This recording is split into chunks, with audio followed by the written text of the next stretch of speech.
오늘 사사기 9장 1절부터 6절 말씀을 중심으로 해서 권력을 탈취하는 아비멜렉이라고 하는 제목으로 말씀을 드리도록 하겠습니다.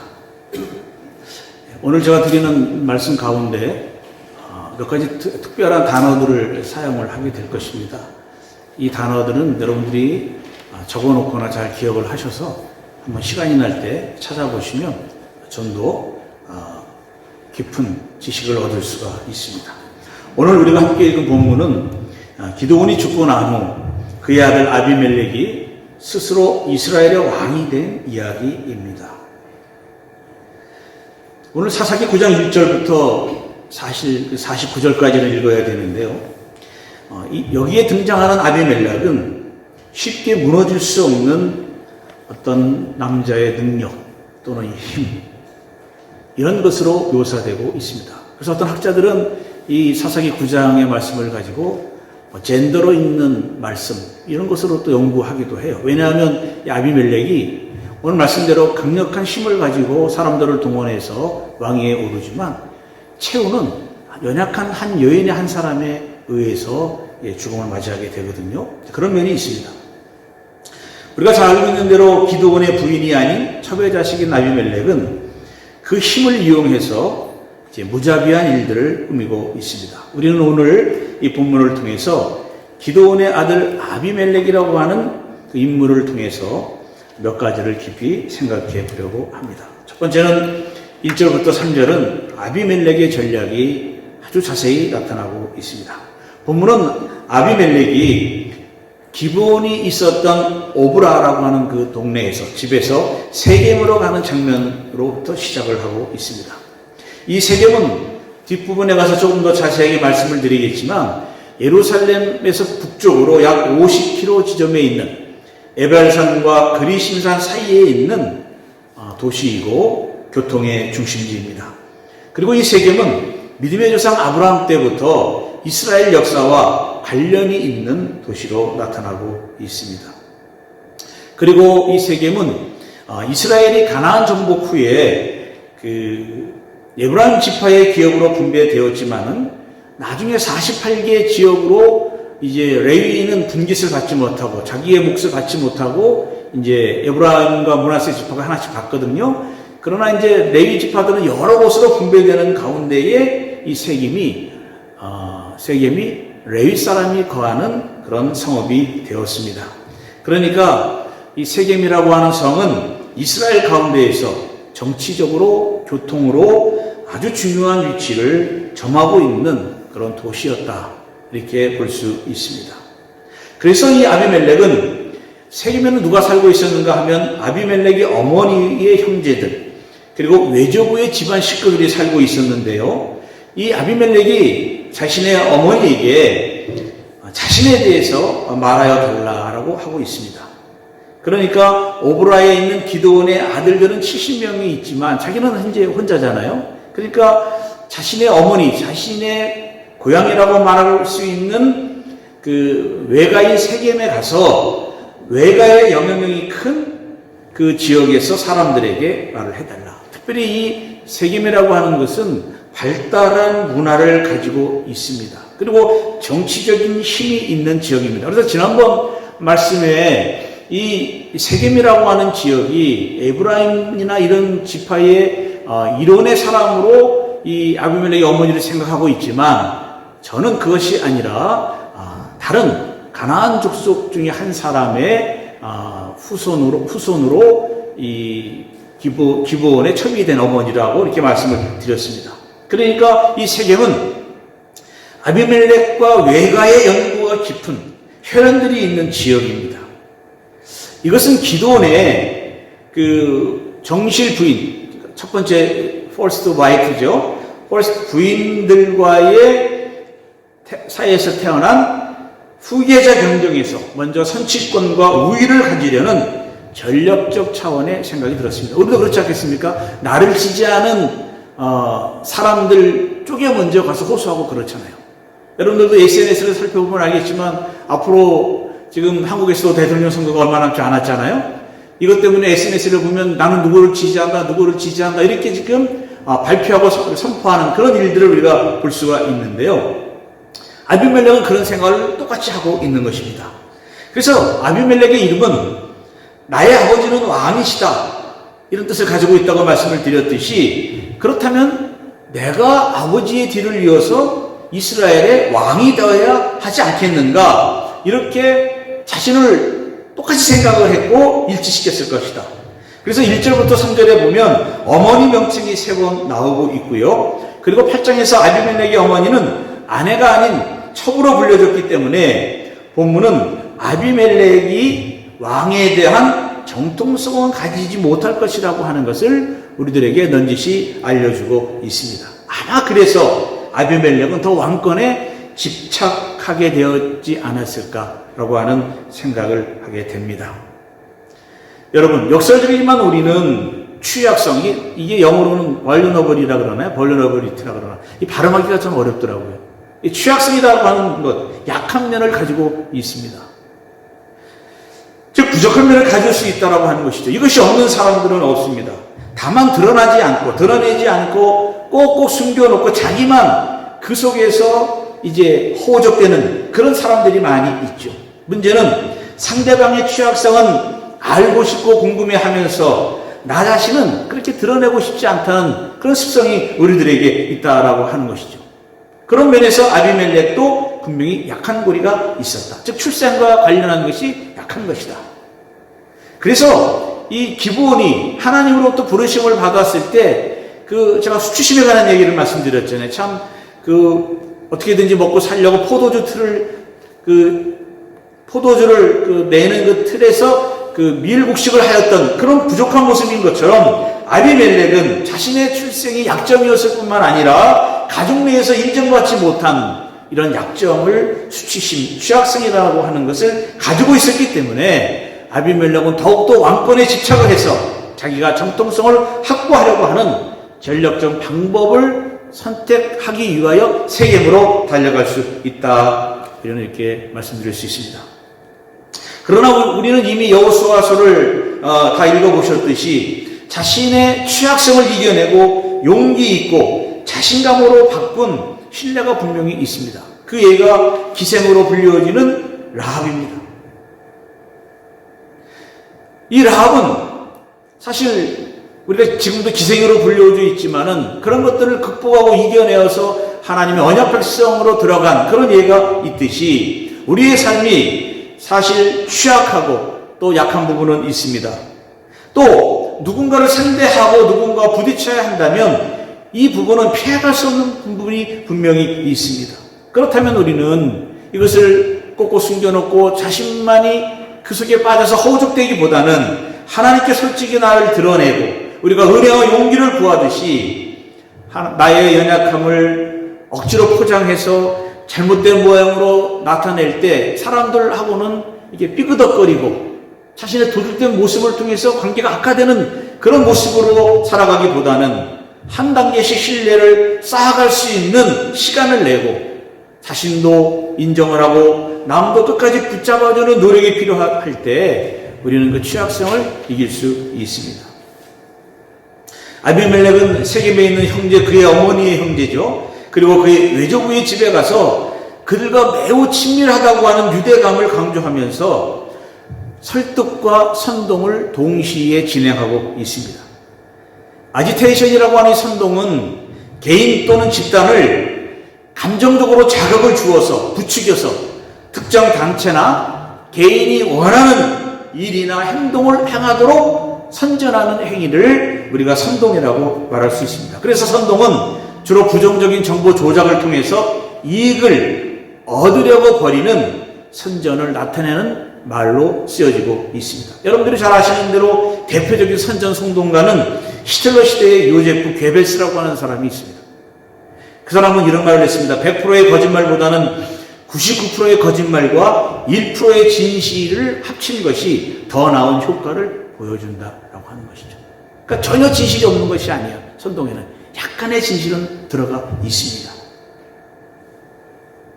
그래서 아비멜렉은 이렇게 말을 합니다. 2절입니다. 세겜 성읍의 모든 사람들에게 물어보아 주십시오. 여로보암의 아들 70명이 모두 다스리는 것하고 한 사람이 다스리는 것하고 어느 것이 더 좋은지 물어보아 주십시오. 그리고 내가 여러분들과 한 혈육이라고 하는 것을 상기시켜 주십시오. 그렇게 말을 합니다. 여기 보면 세겜 성읍의 모든 사람들이라고 하는 단어가 나오죠. 여기에 보면 히브리어에서 바알이라고 하는 단어가 들어있습니다. 그러니까 세겜 성읍의 모든 사람들이라고 하는 것은 바알이라고 하는 것이 우상신의 이름이 되기도 하지만 주인, 소유자, 남편, 힘이 센 이런 뜻을 가지고 있기 때문에 세겜 지역에 사는 유력한 사람들이라고 우리가 이렇게 생각해 볼 수 있는데요. 한국식으로 말씀을 드리면 지역 유지죠. 지역 유지.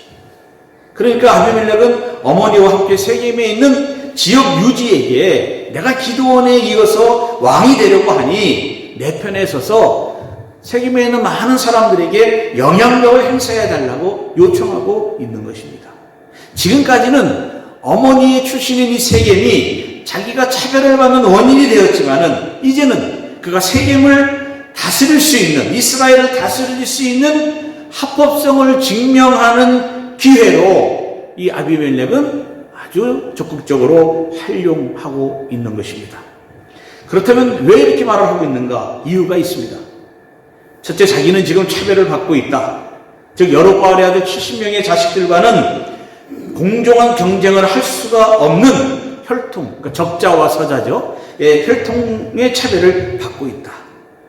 이런 표현을 하고 있습니다. 그래서 나는 후계자 구도에도, 후계자 명단에도 들어가지 못하는 차별을 받는다고 생각하고 있기 때문에 아비멜렉은 세겜으로 가서 그들에게 자신의 처지를 호소하고 있습니다.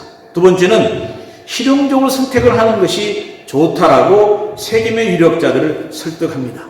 물론 여기에는 진실과 거짓이 섞여 있습니다.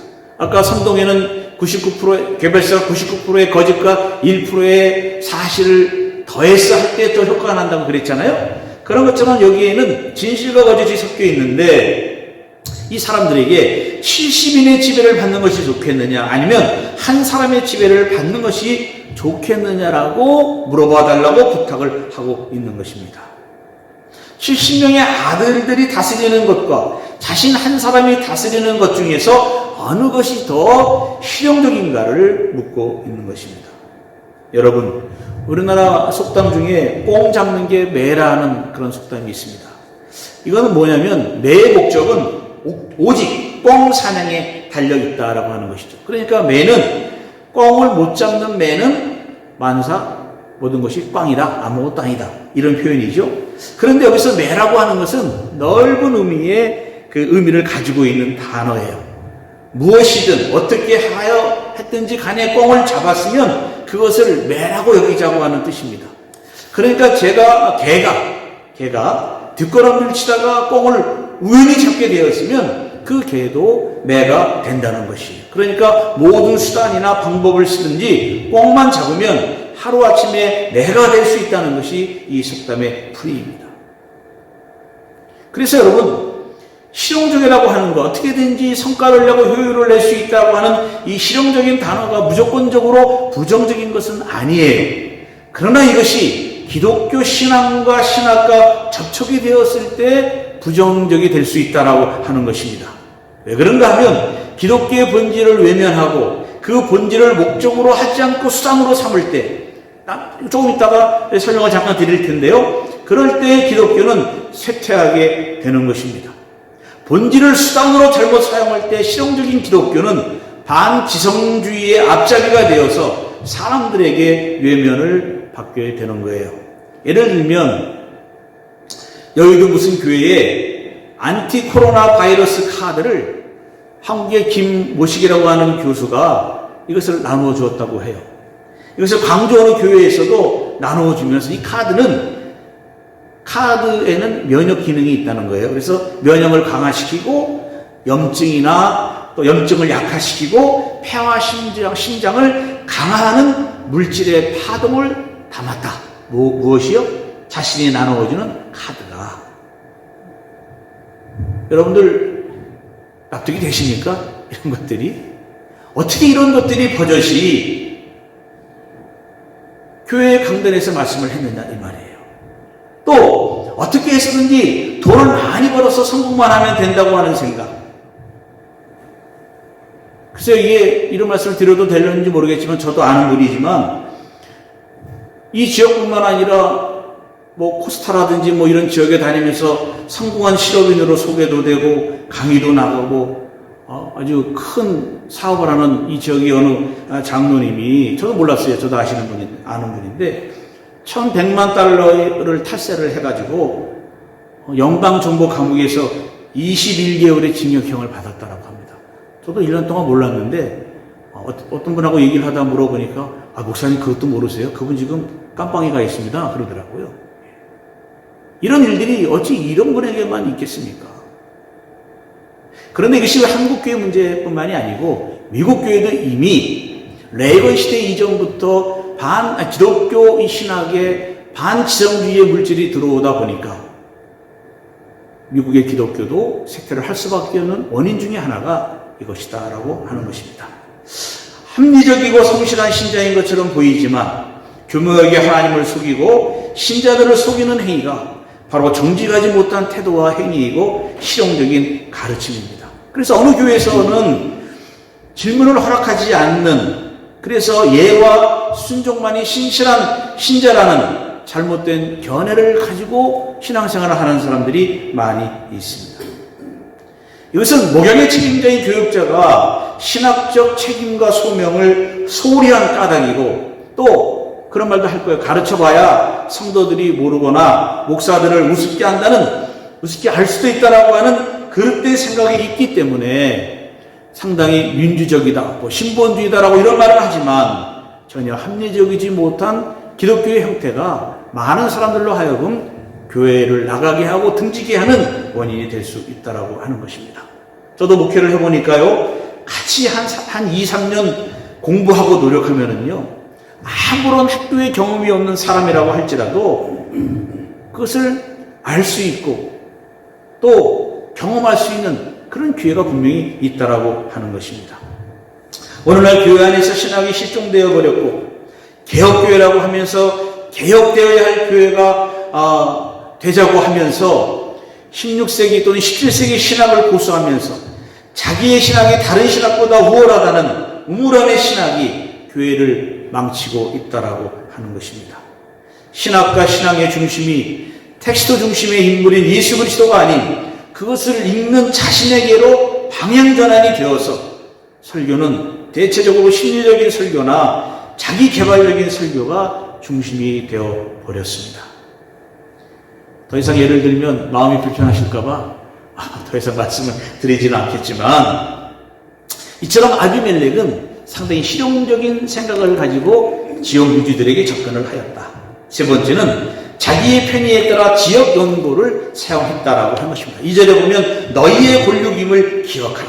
그리고 우리 형제라고 여기라고 말을 하고 있습니다. 즉 세겜 사람들을 설득할 때 이 표현을 사용했는데요. 이것은 창세기 2장 23절에 아담이 하와에게 한 말이 있죠. 내 뼈 중에 뼈요 살 중에 살이라고 하는 표현과 거의 같은 표현입니다.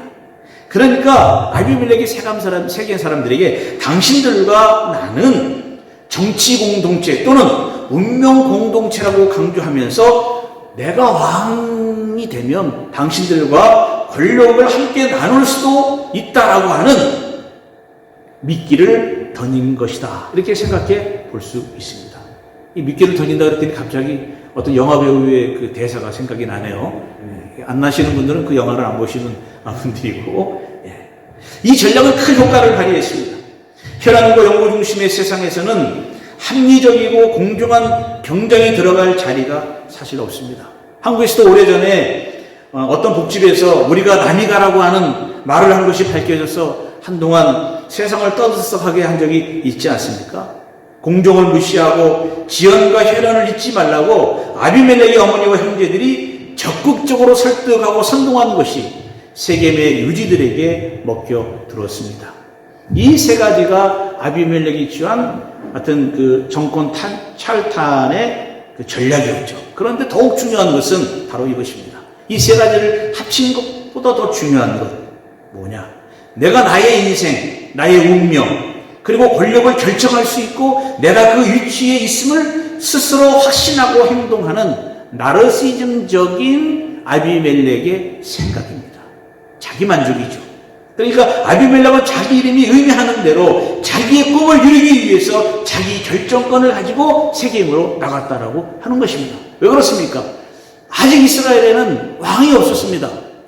주변에는 왕이 있었을지 모르겠지만 이스라엘은 왕이 없었어요. 아직 하나님이 왕을 허락해 주지 않았습니다. 또한 사사시대에서 사사는 아무나 될 수 없었는데 쇼프팀으로 불리우는 사사는 드보라의 경우에서처럼 법률적으로 재판하는 재판관의 역할이 아니라 외부에서 적이 침입하였을 때 하나님의 영에 의해 이스라엘을 구하는 지도자의 역할을 하였습니다. 그렇다면 사사계의 사사는 누구냐? 스스로 지도자가 되는 것이 아니라 하나님의 영에 의해 부름받고 하나님의 특별한 은총을 받은 자가 사사이고 그가 이스라엘의 지도자가 되는 것이에요. 아버지가 사사라고 해서 아들이 사사가 되는 것이 아닙니다. 민족을 구원하는 지도자로서의 사사는 오직 하나님의 필요에 의해서 선택되어 사사로 쓰여지는 것이고, 그래서 이들은 왕이 될 수 없고 왕이 아니었습니다. 그래서 왕권을 소유한 자들도 아니었습니다. 그런데 기드온이 죽고 나자 아들들은 자기들 스스로가 이스라엘의 지도자를 선출하려고 한 것처럼 보입니다. 이런 움직임의 아비멜렉의 생각과 정치적인 술수를 본문은 우리에게 많은 정보를 제공해 주고 있습니다. 왜 이런 일이 벌어졌을까요? 그것은 기드온이 미디안과의 전쟁에서 이긴 후에 이스라엘 사람들이 우리를 다스려달라고 요청하였을 때 나도 아니고 우리 아들도 아니고 여호와께서 너희를 다스리시라고 대답은 하였지만 사실은 기드온의 마음속에는 그럼 내가 왕이지, 그리고 왕처럼 행동했기 때문에 이스라엘 사람들은 그 후손들에게 자기들의 지도자를 뽑아달라고 요청했던 것입니다. 여러분, 이스라엘은 사람을 중심으로 모인 민족이 아니었습니다. 이스라엘은 하나님과의 언약, 커버넌트를 맺었습니다. 이것은 출애굽기 12장의 시내에 산 언약과 신명기 26장, 29장에 나온 모압 언약에서 나온 것처럼 언약관계로 맺어졌습니다. 그랬기 때문에 이스라엘은 주변의 왕들과는 다르게 하나님을 중심으로 이루어진 언약 공동체였고, 하나님의 특별한 영의 옷을 입은 사람이 이스라엘의 최고의 지도자로서 사사의 역할을 하게 되는 것이에요. 이것을 다른 70명의 아들들뿐만 아니라 특별히 아비멜렉은 아주 잘못 알고 있었습니다. 아니면 일부러 이것을 무시하거나 언약을 버린 것입니다. 그래서 이스라엘은 인간적이고 세상적인 정치적 모사를 통해서 정권을 탈취하려고 하였습니다. 성도 여러분, 우리는 오순절 다락방에서 성령의 임재 이후 예수 그리스도에 의해 부름받은 하나님의 종이 되었습니다. 베드로전서 2장 9절 말씀처럼 그러나 너희는 택하신 족속이요 왕 같은 제사장들이요 거룩한 나라요 그의 소유가 된 백성이라고 분명히 말씀하고 있습니다. 이는 너희를 어두운 데서 불러내어 그의 기이한 빛에 들어가게 하신 이의 아름다운 덕을 선포하게 하려 하심이라 말씀하였는데, 왕 같은 제사장이라고 하는 말씀은 왕을 위한 제사장입니다. 그러니까 예수 그리스도를 통하여 우리를 왕이신 예수 그리스도를 위한 제사장이 되게 하셨고, 그리고 주님의 소유된 백성이 되었습니다.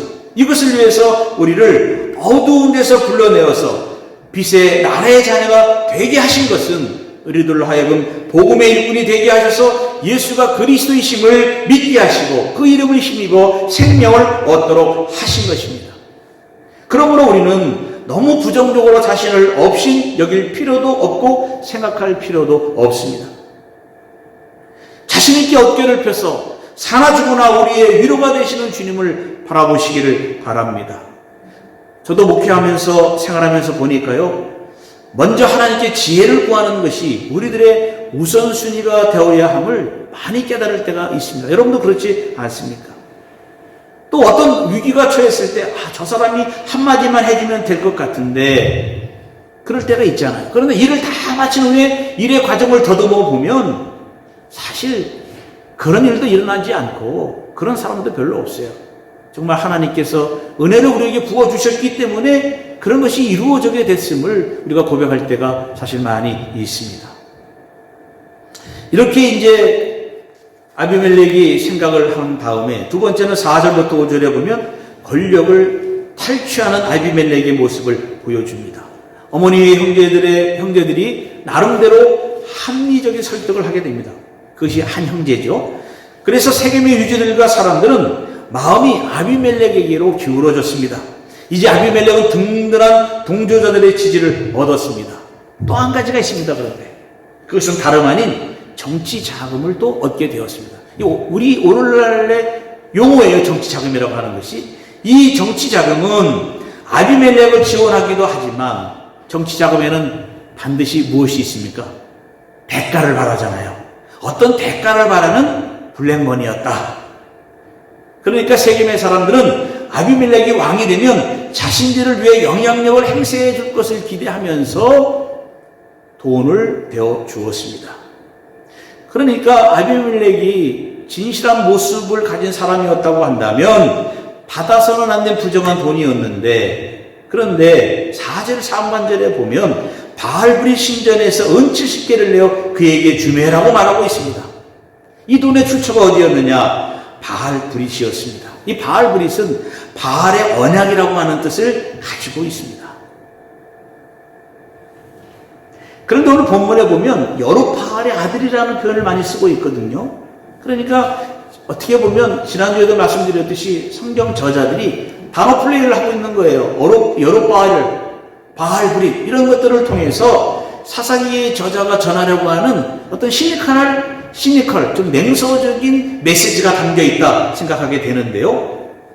즉 바알브릿 신전에서 나온 돈을 주었다라고 하는 것은 세겜의 유지들과 아비멜렉이 같은 신을 섬기는 동질성을 나타내고 있는 것입니다. 두 집단, 그러니까 아비멜렉과 세겜의 유지들은 같은 적인 이스라엘을 목표로 삼았고 오직 정권 탈취를 위해서 그나마 남아있었던 하나님에 대한 야훼 신앙을 버렸고요. 자기의 출세와 성공을 위해 타협과 선동 그리고 신앙을 버렸다라고 볼 수 있습니다.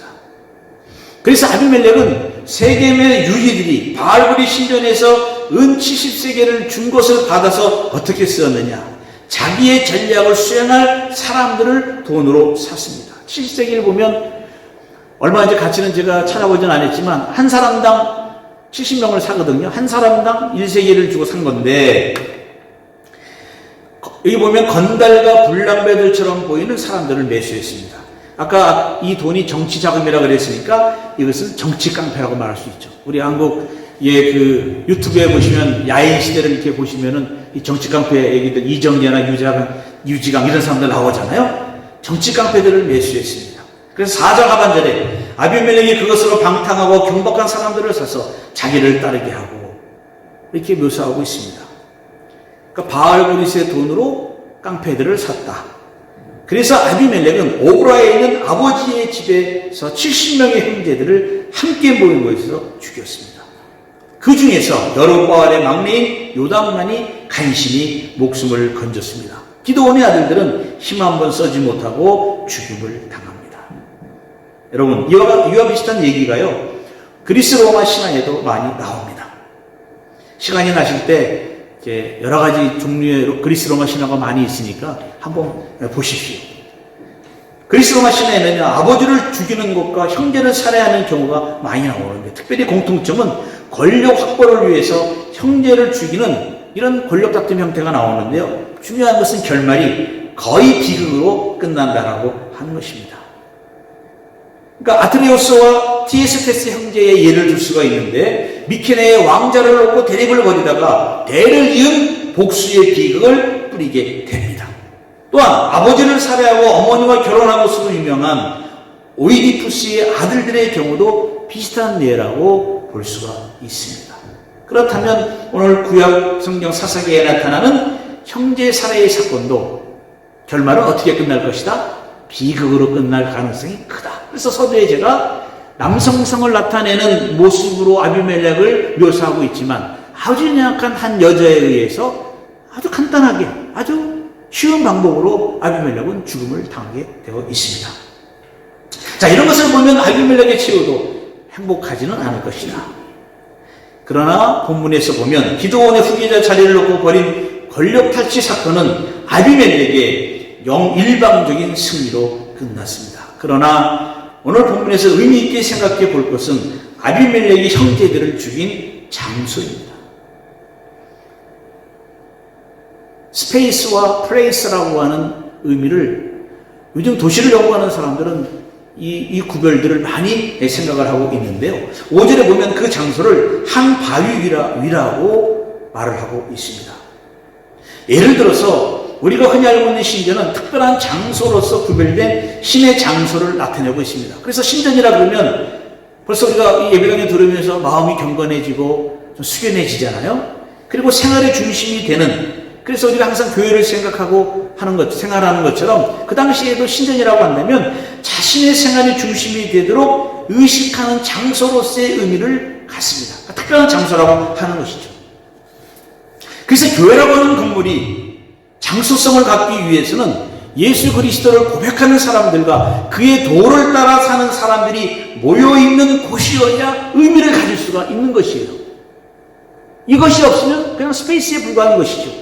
그래서 장소는 공간의 의미와 가치 또는 경험과 기억 등의 평가가 들어있는 특별한 상징성을 나타내고 있습니다.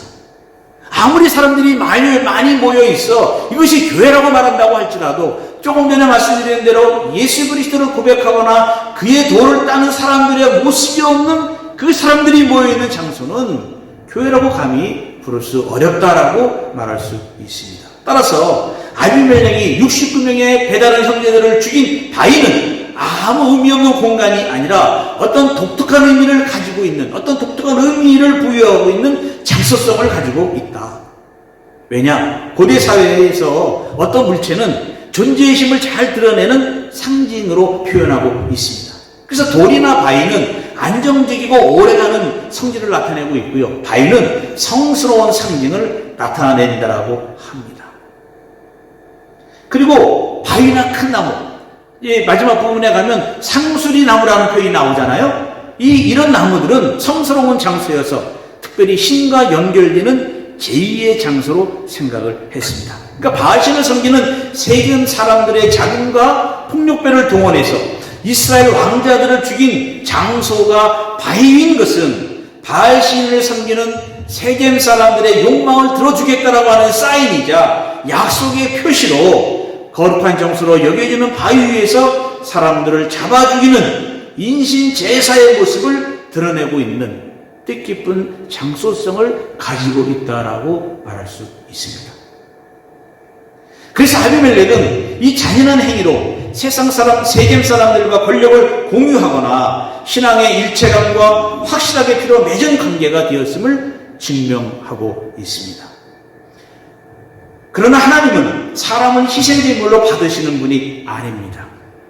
그는 세겜 사람들과 바알신을 믿었지만 우주 만물을 창조하시고 섭리하시는 하나님을 배역하는 죄를 범하게 되었습니다.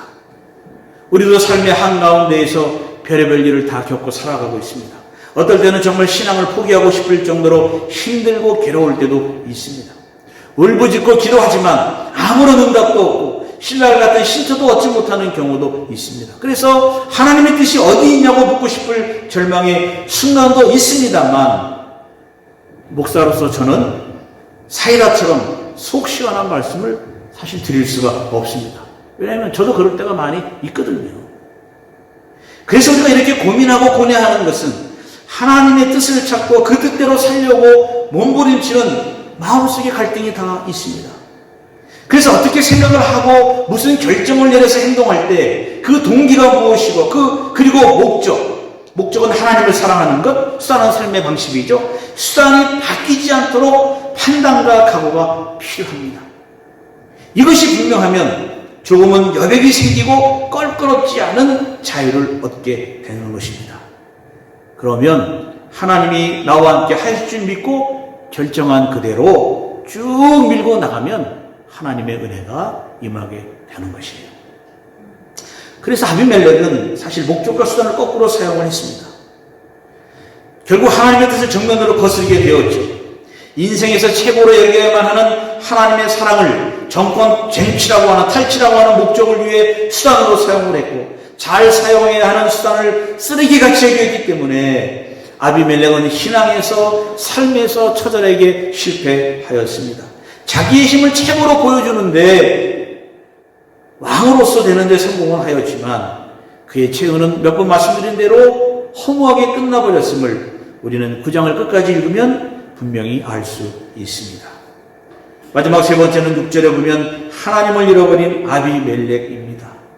아비멜렉은 자기의 경쟁자인 형제들을 죽인 후에 세겜으로 갔습니다. 세겜 사람들과 밀로의 모든 족속이 모여서 세겜에 있는 상수리나무 기둥 곁에서 아비멜렉을 왕으로 삼았습니다. 6절에 나와 있는 말씀이죠. 여기 보면 왕으로 삼으니라라고 하는 말씀은 사사기에서는 9장에만 나오는 단어이고요. 이스라엘은 사실 여호와를 유일한 왕으로 섬기며 대리자를 통해서 통치를 받았는데 아비멜렉을 제외한 이방 사람들에 의해서 왕이 된 사람입니다. 이것은 무엇입니까? 아까 말씀드린 대로 자신의 인생은 내가 스스로 결정하겠다라고 하는 하나님의 통치를 거부하는 적극적인 행위의 모습이었습니다. 세겜은 아까 서두에 말씀드렸던 대로 창세기 12장에 보면 아브라함이 자기에게 나타나신 여호와를 위하여 첫 제단을 쌓은 것이 세겜이었습니다. 창세기 12장 6절부터 8절에 나오죠. 그리고 야곱이 밧단아람에서 돌아와 땅을 사서 단을 쌓은 유서 깊은 장소가 창세기 33장 18장에 나오는데 이것이 세겜이었고, 또 여호수아가 하나님과 언약을 체결한 장소가 이 세겜이었습니다. 그런데 아비멜렉의 왕이 지기 쉽게 열린 6절에 보면 상수리 나무 기둥 곁이라고 말씀을 하는데요. 아까 말씀드린 대로 소대 사회에서 바위나 기둥은 신성하고 거룩한 의미의 제단을 상징하고 있는데 세겜에 바알 그릇이 있기 때문에 이 기둥이 우상의 신상을 나타낼 수도 있다, 이렇게 주회를 하는 분도 있습니다. 그러니까 신명기 역사가는 선택받은 이스라엘 백성인 주의 백성인 레위인이 사는 곳인 세겜에서 아비멜렉이 왕이 되었다는 사실을 기술하면서 이방 사람들에 의해 동화된 하나님의 백성과 인간적인 술수에 의해 왕으로 즉위한 것들을 시니컬하게 비판하고 있는 것입니다. 그 지역은 레위 사람들이 살고 있었어요. 그런데 레위 사람들은 하나님의 하나님의 성전 또는 장막에서 회막에서 봉사하는 거룩한 백성으로서의 의무를 다한 모습들이 전혀 나타나지 않는 것을 보면 레위 사람들은 세계 사람들과 동화되어서 이방신을 섬기지 않았을까? 조금 더 부정적으로 해석하는 사람들은 바알불이 신전에서, 아니 하나님께 제사를 드리는 그곳에서 바알을 향한 제사도 동시에 드렸다라고 하는, 그래서 어떤 사람은 이것이 이스라엘의 막장 드라마다라고 표현할 정도로 생각하는 분들도 있다라고 하는 것입니다. 그러니까 이 사사기 역사가는 그런 모습들을 아까도 말씀드린 듯이 아주 냉소적으로 비판을 하고 있는 거예요. 세겜에서 여호수아는 이스라엘 백성들에게 당부를 합니다. 당신들은 주님을 섬기지 못할 것입니다. 그분은 거룩하신 하나님이시며 질투하시는 하나님이기 때문에 당신들의 허물과 죄를 용서하지 않을 것입니다. 주님을 저버리고 이방신들을 섬기면 재앙을 내리시고 당신들을 멸망시킬 것이다, 이런 말을 합니다. 그런데 백성들이 이런 대답을 해요. 여호수아 24장 21절 24절에 아닙니다. 우리는 주님만을 섬기겠습니다. 우리 주 하나님을 섬기며 그분의 말씀을 따르겠습니다. 그런데 어떻습니까? 그들은 그렇게 하지 않습니다. 이 말씀을 한 이후에 여호수아는 24장 25절 27절에서 너희의 하나님을 부인하지 못하도록 이 돌이 증거가 되리라 그랬습니다. 어떤 한 돌을 세워놓고 증거를 삼은 것이죠. 하나님의 언약 관계를 위해 큰 돌을 가지고 증거를 삼았는데 아비멜렉은 바위 위에 성녀들을 죽이고 기둥 옆에서 자기가 왕이 된 것은 역설적으로 아비멜렉의 왕이 되었다라고 하는 것은 근본적으로 정당성이 없다. 그리고 이스라엘의 진정한 왕이신 하나님을 무시하는 것이고 오직 정권 탈취에만 혈안이 되어 이방신을 충실하게 따르는 아비멜렉의 하나님을 배역하는 무도한 행위를 지적하고 있는 것으로 볼 수 있습니다. 기드온의 후계자로 왕권을 탈취하는 과정에서 아비멜렉은 사람들을 사로잡는 논리적인 설득력, 그것을 가능하게 한 그의 지혜로움이 사람들이 동경할 만한 남자의 지혜로움을 나타내고 있지만, 그리고 과감한 실천력, 선전선동과 형제들을 한꺼번에 죽이는 이 실천력이죠. 이것은 성공을 위해서는 정통신학으로 내려오는 언약신학을 무시하고 별 무리가 없다는 신뢰를 이스라엘 역사 안에 남겨놓았고, 이런 정신들이 오늘 한국 교회에도 면면이 흐르고 있다라고 하는 것입니다. 오늘 우리는 아비멜렉의 왕권 탈취 사건을 살펴보았습니다. 아비멜렉의 아버지 기드온이 이스라엘이 왕이 아닌 사사로 부름을 받았을 때 하나님의 부르심과 하나님의 임명이 있었습니다. 이 모든 것에는, 이 사실 속에는 하나님의 모든 것에 보증이 있었고 하나님이 기드온과 함께 하신다는 확신이 있었습니다. 그러나 아비멜렉은 스스로 왕이 되라고 했다는 점에서, 그리고 그 과정에서 바알신과의 언약 관계와 왕권을 탈취하고 하는 그 과정에서 폭력성이 자신이 왕이라고 하는 정통성과 합법성을 갖추지 못하게 되었습니다. 신명기 역사가에서 정말 중요한 것은 이방신의 제단을 허무는 것이에요. 그래서 우리가 잘 아는 요시야는 개혁을 통해서 아세라와 관련된 모든 것을 파괴시킴으로써 모범적인 왕으로 평가를 받습니다. 그런데 아비멜렉은 오히려 더 바알을 섬기고 의지하는 모습을 보여주고 있죠. 그래서 우리는 사사기를 읽으면서 한숨과 안타까운 역사의 교훈을 발견하게 됩니다. 기드온과 아비멜렉은 하나님의 선한 부르심을 뒤틀어버려서 하나님의 뜻을 거스렸습니다. 그러나 하나님은 여기 있는 저와 여러분들을 거룩한 나라의 백성으로 부르셨습니다. 웨스트민스터 신학국의 10장은 이렇게 말을 합니다. 하나님이 생명으로 예정하신 모든 사람들을 그가 정하시고 원하시는 때에 그의 말씀과 성령으로 우리가 죄와 죽음의 상태에 있을 때 예수 그리스도의 은혜로 부르셨다. 하나님의 은혜로 우리를 부르셨다라고 하는 거예요. 그래서 우리의 마음을 영적으로 구원사적으로 밝혀서 하나님의 일들을 이해하게 하시고, 하나님의 말씀을 주어도 이해하지 못하는 돌같은 마음을 성령의 조명하심으로 부드럽게 해주시고 부드러운 마음을 주셔서 우리 속에 그런 일을 할 수 있도록 의지를 주시고 또 새롭게 하셔서 선한 일을 추구하도록 우리를 예수 그리스도 안에서 이끌어 주시고 부르셨다라고 하는 것입니다. 그런데 여러분, 우리가 예수를 믿는다라고 해서 그냥 되는 것은 아니잖아요. 선한 일을 추구하는 것이 그냥 되는 것은 아닙니다. 아비멜렉이 추구했던 바알의 성공적인 방식은 세상에서는 아주 많이 사용되고 있습니다. 그래서 우리도 알게 모르게 그런 방식에 익숙해져서 따라가기도 하고 그것이 무엇인지 분별도 하지 못하는 경우도 있는 경우가 많이 있습니다. 우리가 이런 것에 익숙해져서 나의 제2의 본성이 형성이 되고 있습니다. 살아가면서 익혀지는 본성을 제2의 본성이라고 하는데, 이것을 프랑스 철학자 브루드에는 아비투스라고 하는 용어를 사용하고 있습니다. 아비투스. 영어로 말하면 헤빗이죠. 습관이죠. 이 아비투스에서 헤빗이라고 하는 단어가 나오게 된 것이에요. 이것은 뭔가 하면 사회문화적 환경에 의해서 결정되는 제2의 본성, 나와 다른 사람들과 구별짓게 하는 취향과 습관이 나의 아비투스라고 하는 것이에요. 이것은 무의식 중에도 반사적으로 일어나는 행동을 말하고 있습니다. 왜 이것이 중요하느냐? 이 아비투스가 사람들의 삶의 방식을 바꾸기 때문입니다. 이것은 선천적으로 태어날 때부터 익혀지는 것이 아니라 어떤 사회적이고 문화적인 상황에 노출되었을 때 어떤 과정을 거쳐서, 그러니까 교육이나 훈련 등의 반복을 통해서 몸에 새겨지게 되고 익혀지게 되는 거예요. 우리나라 말에 3살부터 8까지 간다는 말이 있지 않습니까? 아리스토텔레스 인력이 그 본질이 바로 그것입니다. 플라톤은 뛰어난 독재자 같은 뛰어난 사람이 나타나서 나라를 다스릴 때 좋은 나라가 된다라고 말을 하지만, 아리스토텔레스는 반대로 어렸을 때부터 좋은 교육을 시키고 좋은 습관을 들이고 좋은 훈련을 시키면 이 사람이 좋은 시민이 된다. 시비타스가 된다. 이 좋은 시민이 어떤 사람이냐? 비르투스를 가지게 된다. 비르투스가 뭐냐? 버추어라고 말하고 하는 덕을 가지게 된다. 그러니까 좋은 시민은 뭐냐? 비르투스를 가진, 휴브리스, 교만하지 않은 좋은 시민이 아리스토텔레스의 윤리학이고 그리고 정치학이거든요. 그러니까 어떤 과정을 거쳐서 교육이나 훈련 등의 반복을 통해서 몸에 새겨지게 되고 익혀지게 되는 것이에요. 카르타고의 주교 키프리아누스는 유명한 북아프리카의 주교였습니다.